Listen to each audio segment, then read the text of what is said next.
thinking about measles and where we were at before the vaccine, which seems like we were in a pretty good place. We knew how to treat it, and there were very small amounts of mortality, and children, babies, were generally protected against measles at this dangerous time. Say Vaxxed shows and proves to the world, well, it does, but they finally acknowledge the MMR is a problem and it's withdrawn. Well, now we have babies that are basically immunocompromised because of the vaccine. So where do we go from here? Can we just stop vaccinating for that? Or because of the problem that the vaccine is creative, will we have outbreaks of measles without the vaccination?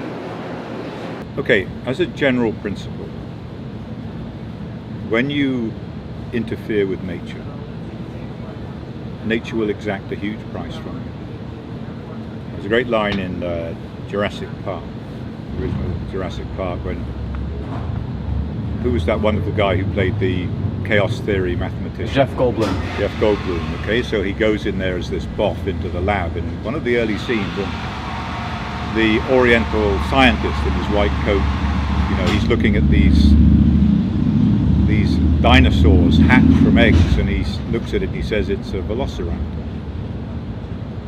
Look of shock on his face, and the Chinese scientist says, don't worry. He says, they're all female and therefore they can't reproduce. And he says to him, you don't understand. Nature will find a way. And that was the key to the movie. Nature found a way. And of course, they did reproduce, and mayhem reigned down. That was the great line. Nature will find a way. Okay, and microorganisms are the epitome of the selfish gene. They will adapt, they will mutate, they will change, but they will survive. And if you assume that you can manipulate them, attenuate, whatever that means, and exploit them, then they will come back to haunt you in the biggest way. Now, the lesson from all of that and where we are now with the destruction of natural herd immunity by vaccination is we find ourselves in a precarious position. And let's just say that the world took on the truth and said, yeah, there is a problem and it's caused by vaccines and we need to do something about it. At that stage, we need to accord nature the greatest of respect and say, how do we do this in the safest possible way? Because if we just stop vaccinating against measles, forget mumps, that's a complete waste of time. That vaccine is dangerous and useless. Get rid of it. It was never needed. But measles, let's take measles. Historically, mothers had measles and gave their babies excellent passive immunity for a year or more that protected them at a time when they couldn't develop their own immune response and at a time when they were most susceptible to severe infection and disease and death as a consequence. That was the history, that was the past, that was the pre-vaccine era. Then vaccines came in, and in the vaccine era, mothers who are vaccinated against measles do not confer good immunity on their infants. And so their infants are susceptible to measles.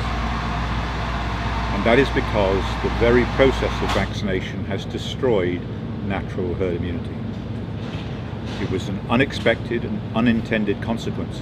But that's what happens when you make assumptions about something as sophisticated as a virus that is geared up to cause mayhem if you take it for granted. So what do we do now? If we just stop measles vaccination, not MMR, but if we just stop measles vaccination, then yes, measles would come back. And the problem is, it would be those infants under 1, no longer protected by maternal immunity, who would be at greatest risk of serious adverse events. Now, are there ways of mitigating that? Vitamin A, for example, good nutrition, good health, no other vaccine? The answer is likely yes. But the point of this is, when we do this, we have to think extremely carefully about how we do it. And of course, those people who've bought us the lie, those people who have led us into this nightmare that we're in at the moment, will no longer be trusted. So you can't look to those authorities for a sane and sensible answer out of this, because they're always going to be covering their ass. They're always going to be looking for a way to excuse themselves of being responsible for this nightmare. So to whom do you turn? To whom do people turn for sane advice on what to do next? And that's a really good question, and I don't pretend to be an expert in public health or have the answers to whom you go to. All I am saying as a general principle, please accord nature the greatest of respect, because otherwise we will fulfill those headlines that have said anti-vaxxers are responsible for death and disease because we'll stop vaccinating across the board and infants will get measles. So we need to restore the integrity of natural passive immunity, is my feeling, and then we'll go back to watching how that trajectory would have played out had we not interfered in the first place. It'll never be quite the same because of course we have interfered and we've changed the whole dynamic. But I do think the one lesson to take away from it is Goldblum's statement, nature will find a way, okay? And we need to be very, very careful of it.